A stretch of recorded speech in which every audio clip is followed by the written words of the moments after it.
Hello students, welcome to Mahavir commerce academy. आज हम continue करेंगे फाइनल अकाउंट्स। लास्ट लेक्चर में हमने ट्रेडिंग अकाउंट का पूरा फॉर्मेट देखा बच्चे लोग। एग्जैक्टली ट्रेडिंग अकाउंट में क्या क्या आता है देखो, मैं फिर से बोल रहा हूँ। स्टेप नंबर 1 आपको आइडेंटिफाई करने को आना चाहिए ट्रेडिंग अकाउंट में क्या आएगा, प्रॉफिट एंड लॉस अकाउंट में क्या आएगा और बैलेंस शीट में क्या आएगा। ये बहुत इंपॉर्टेंट पॉइंट है, फिर ही आप आगे बढ़ सकते हो। ओके, अब next step profit and loss account, एकदम सिंपल। ऑल ऑफिस एक्सपेंसेस और all expenses incur after the goods are ready. मतलब गुड्स रेडी होने के बाद का जो भी खर्चा है या ऑफिस का जो भी खर्चा है वो सब कहां पे आ जाएगा, प्रॉफिट एंड लॉस अकाउंट में। एकदम डिटेल में देखते हैं, डोंट वरी। तो प्रॉफिट एंड लॉस अकाउंट सबसे पहले मैंने ऊपर क्या लिखा है, to gross loss brought down. ये कहां से है, ट्रेडिंग अकाउंट के क्रेडिट में जो बाय ग्रॉस लॉस था, तो इधर क्या आ जाएगा, टू ग्रॉस लॉस। अगर प्रॉफिट रहेगा तो by gross profit brought down. अब एकदम सिंपल, ऑफिस में क्या क्या खर्चा हो सकता है, salary, advertisement, loss by fire, goods जल गया, इंश्योरेंस कंपनी ने पैसा नहीं दिया। In short debit all expenses and losses. आपको ये समझना चाहिए प्रॉफिट एंड लॉस में क्या क्या आ सकता है, सैलरी है, एडवर्टाइजमेंट है, loss by fire, audit fees जो अकाउंट्स चेक करने के लिए हम सीए को देते हैं, इंश्योरेंस हमने जो पॉलिसी निकाला उसका हम जो प्रीमियम पे करते हैं, printing and stationery, pen pencil रबड़, पोस्टेज एंड टेलीग्राम जो हम पोस्ट करते हैं वो सब, कैरेज आउटवर्ड, ये गलती मत करना, कैरेज और कैरेज इनवर्ड कहां पे आएगा, ट्रेडिंग अकाउंट के डेबिट में। इसीलिए कैरेज आउटवर्ड कहां पे आएगा, प्रॉफिट एंड लॉस अकाउंट के डेबिट में। क्यों, क्योंकि कैरेज आउटवर्ड गुड्स बाहर चला गया है, इसलिए कैरेज आउटवर्ड कहां पे आएगा, profit and loss account debit side. Star mark किया मैंने। टू डेप्रिसिएशन, असेट पे हम जो डेप्रिसिएशन चार्ज करते हैं। To interest on bank loan, हमने जो बैंक से लोन लिया उस पर हम इंटरेस्ट चार्ज, हमको इंटरेस्ट पे करना है। पार्टनर को जो हम सैलरी दे रहे हैं, salary to partners. Rent, office rent होगा तो कहां पे आएगा, प्रॉफिट एंड लॉस अकाउंट के debit side. Electricity charges, office में जो लाइटिंग रहेगा। पैकिंग चार्जेस, देखो मैंने इसको अलग पेन से लिखा है, येलो पेन से। ये कुछ बातें मैंने अलग कलर से लिखी है क्योंकि इसमें आपकी गलती होगी, ध्यान देना। पैकिंग चार्जेस ये कहां पे आएगा, प्रॉफिट एंड लॉस अकाउंट के डेबिट में। सर क्यों डेबिट में आ रहा है, क्यों डेबिट में आ रहा है, क्योंकि गुड्स बनने के बाद रेडी होने का जो भी खर्चा है वो प्रॉफिट एंड लॉस अकाउंट में आएगा, मैंने आपको बोला था। तो गुड्स बनने के बाद पैकिंग होगी, इसलिए याद रखना, मैंने अलग पेन से लिखा है। पैकिंग चार्जेस कहां पे आएगा, प्रॉफिट एंड लॉस, ये गलती हो गया। कैरेज आउटवर्ड याद रखना, पैकिंग चार्जेस कहां पे आएगा, प्रॉफिट एंड लॉस अकाउंट के डेबिट में। एक्सपोर्ट ड्यूटी, एक्सपोर्ट मतलब गुड्स बाहर जा रहा है, गुड्स आने तक का जो भी खर्चा है वो ट्रेडिंग अकाउंट। एक बार गुड्स रेडी हो गया उसके बाद जो भी खर्चा हो कहां पे आएगा, प्रॉफिट एंड लॉस अकाउंट। तो एक्सपोर्ट ड्यूटी कहां पे आएगा, प्रॉफिट एंड लॉस अकाउंट। अब बैड डेब्ट में मैं ज्यादा कुछ नहीं बोल दूंगा क्योंकि मैंने इसके लिए एक अलग से लेक्चर बनाया, पूरा पूरा एक वीडियो बनाया बैड डेब्ट का, तो आप वो देख लेना। Discount, debit all expenses and losses. मतलब बोलने का मतलब ये है प्रॉफिट एंड लॉस के डेबिट में क्या आएगा, सारे ऑफिस के खर्चे या गुड्स बनने के बाद का जो भी खर्चा रहेगा वो सब कुछ कहां पे आएगा, प्रॉफिट एंड लॉस के डेबिट में। लॉजिक क्या है, debit all expenses and losses. मैं अभी भी बोल रहा हूं, आपको पहचानने को आना चाहिए। वेजिस बोला तो trading account debit side, salary बोला तो profit and loss account debit side. सबको समझा। उधर एडवर्टाइजमेंट गुड्स लिखा था मैंने ट्रेडिंग अकाउंट के क्रेडिट में, by goods distributed free sample. यहां पे मैंने गुड्स वर्ड यूज नहीं किया, मैंने क्या यूज किया, एडवर्टाइजमेंट। मुद्दे का बात यह है आपको पहचानने को आना चाहिए प्रॉफिट एंड लॉस के डेबिट में क्या आएगा। सर ये नहीं समझा, सैलरी टू पार्टनर, जो पार्टनर काम कर रहा है या जो इंडिविजुअल, हम स्टाफ को तो सैलरी देते हैं, अगर इनकेस पार्टनरशिप अकाउंट्स बना रहे हो तो पार्टनर को भी हम क्या देंगे, सैलरी। तो इन शॉर्ट ये क्या है, debit all expenses and losses. तो ये क्या हो जाएगा, credit all incomes and gains. ये ग्रॉस प्रॉफिट तो समझा। अब हमने पैसा इन्वेस्ट किया तो उस पर हमको क्या मिलेगा, इंटरेस्ट ऑन इन्वेस्टमेंट, बराबर। अगर ड्राइंग किया, ड्राइंग मतलब बिजनेसमैन या पार्टनर दो में से जो भी है, उसने पर्सनल यूज के लिए पैसा निकाला तो हम उस पर क्या चार्ज करेंगे, इंटरेस्ट। तो इंटरेस्ट ऑन ड्राइंग, तो डेबिट में क्या आ सकता है, इंटरेस्ट ऑन कैपिटल भी आ सकता है, बहुत सारी चीजें आ सकती है बच्चे लोग। फिर क्या है, rent, commission, discount, interest, dividend. Sir ये नहीं समझा, ये तो इधर भी आया था ना रेंट। अरे ये सब क्रेडिट में आया, मतलब ये सब क्या रहेगा, received. Credit all incomes and gains, मतलब आपको रेंट मिला, आपको कमीशन मिला, आपको डिस्काउंट मिला, आपको इंटरेस्ट मिला, आपको डिविडेंड मिला, तो ये सब कहाँ पे आ जाएगा? क्रेडिट। मैं अभी भी बोल रहा हूँ, क्वेश्चन में आपको ट्रायल बैलेंस दिया रहेगा, ट्रायल बैलेंस में दो दिया रहेगा, पर्टिकुलर्स, डेबिट और क्रेडिट, समझा? तो अगर रेंट डेबिट में दिया है तो डेबिट में आएगा, रेंट क्रेडिट में दिया है तो क्रेडिट में आएगा, कमीशन डेबिट में दिया तो डेबिट में, क्रेडिट में दिया तो क्रेडिट, डिस्काउंट डेबिट वाला डेबिट में, क्रेडिट वाला क्रेडिट में। ये तो भी एकदम सिंपल है, तो आपको समझना है ट्रेडिंग अकाउंट में क्या आएगा और प्रॉफिट एंड लॉस अकाउंट में क्या आएगा। आगे बढ़े। इन केस अगर आप पार्टनर्स का अकाउंट बना रहे हो, अगर final accounts of partnership form कर रहे हो, तो आपको पार्टनर का अलग से लेजर बनाना पड़ेगा। तो पार्टनर का लेजर सिंपल एक ही लॉजिक बोलता हूं, डेबिट और क्रेडिट, जो भी पार्टनर को मिलेगा वो सब कुछ उसके क्रेडिट में आएगा, मतलब जिससे उसका पैसा बढ़ेगा।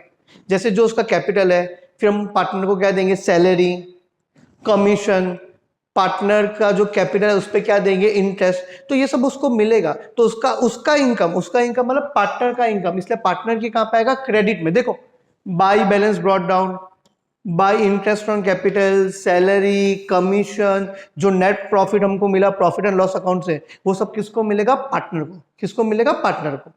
प्रॉफिट एंड लॉस अकाउंट से बच्चे लोग हमको क्या मिलेगा? Net profit, each and every. ये देखो, ट्रेडिंग अकाउंट से हमको क्या मिला? Gross profit. और प्रॉफिट एंड लॉस अकाउंट से हमको क्या मिलेगा? Net profit. सेम कैसे?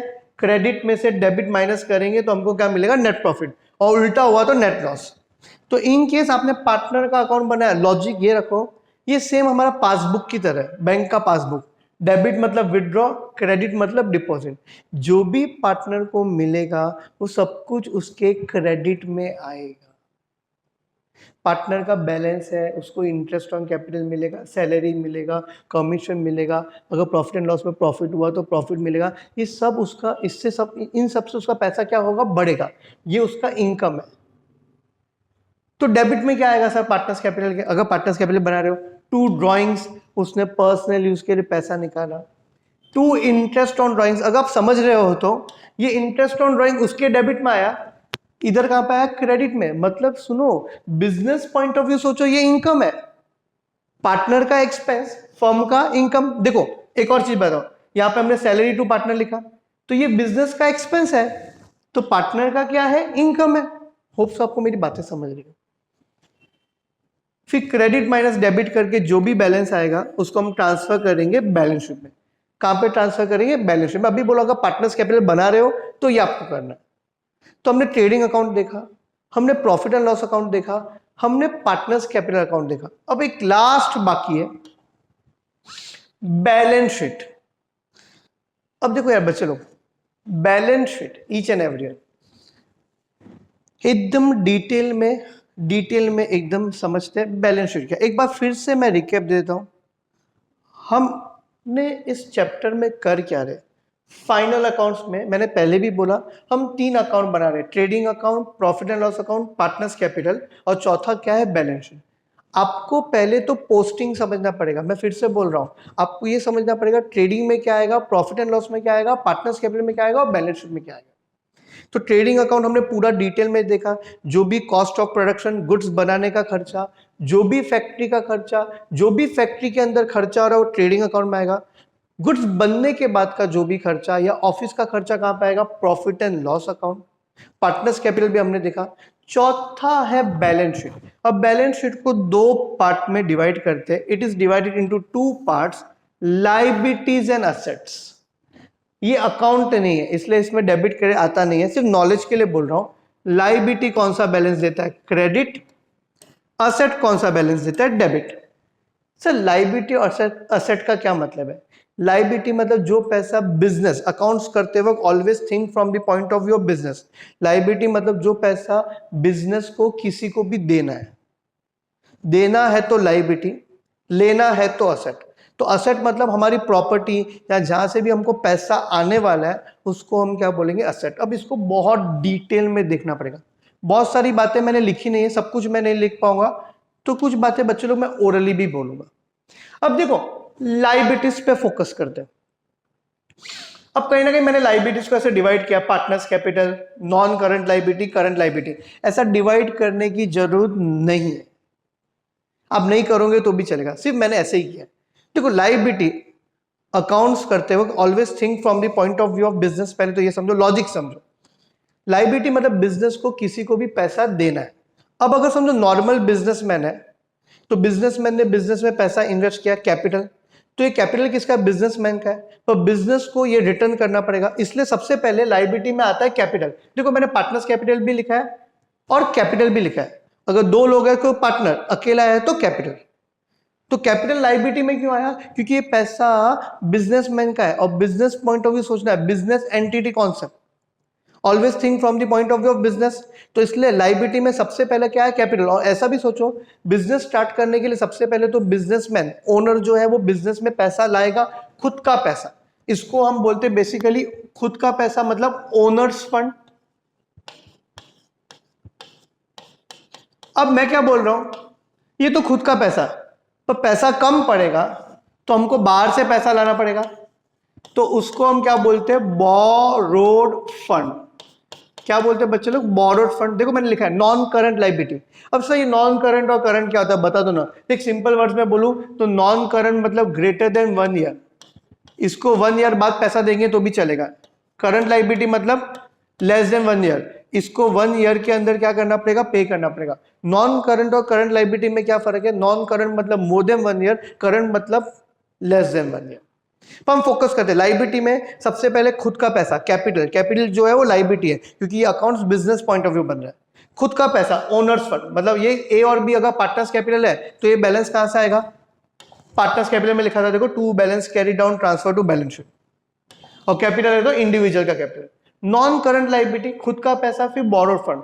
नॉन करंट लायबिलिटी मतलब हमने बैंक से लोन लिया, फ्रेंड से लोन लिया, रिलेटिव से लोन लिया, कभी कभी इधर ऐसा वर्ड भी आता है डिबेंचर। तो ट्रायल बैलेंस में डिबेंचर दिया है तो आपको स्मार्ट बनने का। बच्चे लोग ट्रायल बैलेंस में अगर डिबेंचर दिया है तो आपको स्मार्ट बनने का। ट्रायल बैलेंस में डिबेंचर दिया है, अगर ट्रायल बैलेंस के डेबिट में दिया है तो असेट कौन सा बैलेंस देता है, डेबिट, इसलिए असेट में आएगा। अगर ट्रायल बैलेंस के क्रेडिट में दिया है तो ये डिबेंचर कहां पे आ जाएगा, liability, because liability always gives which balance, credit balance. मेरी बातें समझी सबको।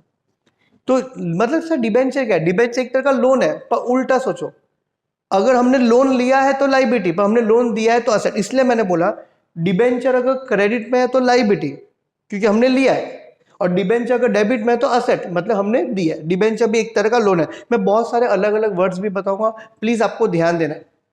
तो आप ऐसा नॉन करंट करंट डिवाइड नहीं करोगे तो भी चलेगा। आपको याद रखना है बैंक लोन कहां पे आएगा, liability. Loan from friend, loan from relative, ये सब भी कहां पे आएगा, लायबिलिटी। कोई भी फंड हो वो कहां पे आएगा, लायबिलिटी। जैसे प्रोविडेंट फंड आ गया, मैंने प्रोविडेंट फंड को डिटेल में एक्सप्लेन करूंगा, डोंट वरी, उसका एक वीडियो बनाया मैंने। जनरल रिजर्व, रिजर्व फंड, ये सब भी कहां पे आएगा, लायबिलिटी। धोखा मत खाना, ये admission of partner, retirement of partner नहीं है कि हम रिजर्व फंड को क्या करेंगे, डिस्ट्रीब्यूट करेंगे। तो रिजर्व फंड, जनरल रिजर्व, ये सब भी कहां पे आएगा, लायबिलिटीज में। आप लायबिलिटीज ऐसा डिवाइड नहीं करोगे तो भी चलेगा। अब करंट लायबिलिटी मतलब जिसको 1 ईयर के अंदर आपको पैसा देना पड़ेगा। नॉन करंट मतलब more than 1 year, current liability मतलब लेस देन 1 ईयर। देख लायबिलिटी में सबसे पहले खुद का पैसा, फिर बोरो किया हुआ पैसा, अब करंट लायबिलिटी। मतलब इन सबको 1 ईयर के अंदर मुझे पैसा देना पड़ेगा। जैसे क्रेडिटर जिससे मैंने उधारी पे गुड्स खरीदा, फिर है बिल्स पेएबल, फिलहाल इतना ही समझो, बिल्स पेएबल मतलब किसी ने मेरे नाम पर बिल बनाया है तो मुझे उसको पैसा देना पड़ेगा, नहीं तो कोर्ट में मेरे खिलाफ केस कर देगा। बैंक ओवरड्राफ्ट, ये एक तरह का शॉर्ट टर्म लोन है जो बैंक हमको देता है, तो हमको विद इन 1 ईयर उसको रीपे करना पड़ेगा। आउटस्टैंडिंग एक्सपेंस मतलब मैंने आपका जगह लिया है पर मैंने आपको रेंट नहीं दिया तो मुझे रेंट देना पड़ेगा। 1 ईयर हो गया पर रेंट मैंने 10 मंथ्स का दिया, तो आउटस्टैंडिंग रेंट। आउटस्टैंडिंग सैलरी भी हो सकता है, किसी ने मेरे इधर काम किया पर मैंने पगार नहीं दिया। प्री रिसीव इनकम सा लायबिलिटी में कैसा है, मतलब मैंने आपसे पैसा ले लिया है पर काम किया नहीं है, सर्विस देना बाकी है। होप सो आपको लायबिलिटीज में समझाओ क्या क्या आएगा। हमने पहले ऐसा सीखा, खुद का पैसा, फिर बोरो किया पैसा, करंट लायबिलिटी। लायबिलिटीज को 2 पार्ट में डिवाइड किया, नॉन करंट और करंट। एग्जाम में ऐसा देने की जरूरत नहीं है। पार्टनर्स कैपिटल, कैपिटल मतलब खुद का पैसा। तो आपको ये समझना चाहिए, मैं फिर से बोल रहा हूँ, लाइबिलिटीज में क्या क्या आ सकता है। तो ट्रायल बैलेंस में दिया बैंक ओवरड्राफ्ट, तो आप कहाँ पे लिखोगे liability, creditor liability, bills payable liability, salary profit and loss account debit side, wages trading account debit side. इतना कॉन्फिडेंस होना चाहिए कि आपको ये समझना चाहिए कौन सा आइटम कहाँ पे आ रहा है। आपको क्वेश्चन में ट्रायल बैलेंस दिया रहेगा, पर्टिकुलर्स, डेबिट और क्रेडिट, सबको समझता है। अब असेट, अब असेट को भी मैंने ऐसे डिवाइड किया, आप डिवाइड नहीं करोगे मतलब हेडिंग नहीं दोगे तो चलेगा। फिक्स असेट्स, अब मैंने जानबूझ के यहाँ पे कॉमन वर्ड्स यूज नहीं किए। मेरा फिक्स असेट में tangible, intangible, tangible which can be seen touch and felt, intangible which can not be seen touch and felt. फिलहाल फिक्स असेट में ऐसा बोलूंगा, जो भी मेरा प्रॉपर्टी वगैरह जो भी है वो सब कहाँ पाएगा, फिक्स असेट्स। अब इसमें बहुत सारे कॉमन नाम है, plant and machinery, motor car, furniture, मैंने नाम नहीं लिखे, कुछ अलग नाम लिखे मैंने। तो plant and machinery, AC, motor car, furniture, computer, ये सब कहां पे आएगा, असेट में आएगा। तो मैंने कौन से वर्ड लिखे, मैंने कौन सा नाम लिखा बच्चों, lease hold property. Lease hold मतलब मैंने फॉर लॉन्ग टर्म किसी की प्रॉपर्टी लीज पे ले ली, तो लीज पे लिया तो आपका आपका असेट कैसे हो गया, पर लॉन्ग टर्म 10 इयर्स 15 इयर्स मैंने किसी का प्रॉपर्टी ले लिया, तो बट ऑब्वियस अब मेरा वो असेट हो गया। अब 15 इयर्स तक 10 इयर्स तक मैं कुछ भी करूं उसको कोई लेना देना नहीं है। तो लंबे समय तक हम जो प्रॉपर्टी लीज पे लेते हैं उसको हम बोलते हैं लीज होल्ड प्रॉपर्टी। प्रीमाइसिस मतलब जगह जहां पे आप बिजनेस कर रहे हो, वो जगह आपकी है तो वो भी कहां पे आ जाएगा, असेट।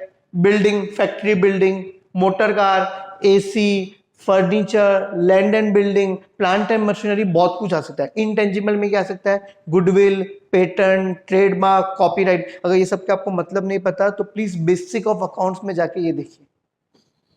अब इन्वेस्टमेंट, हमने स्टॉक मार्केट में पैसा इन्वेस्ट किया, हमने डिपॉजिट किया, तो सर ये सब असेट क्यों में असेट में क्यों आ रहा है, ये सब मेरा प्रॉपर्टी है बच्चे लोग, ये सब मेरा पैसा है, इसलिए ये सब कहां पे आ रहा है, असेट में।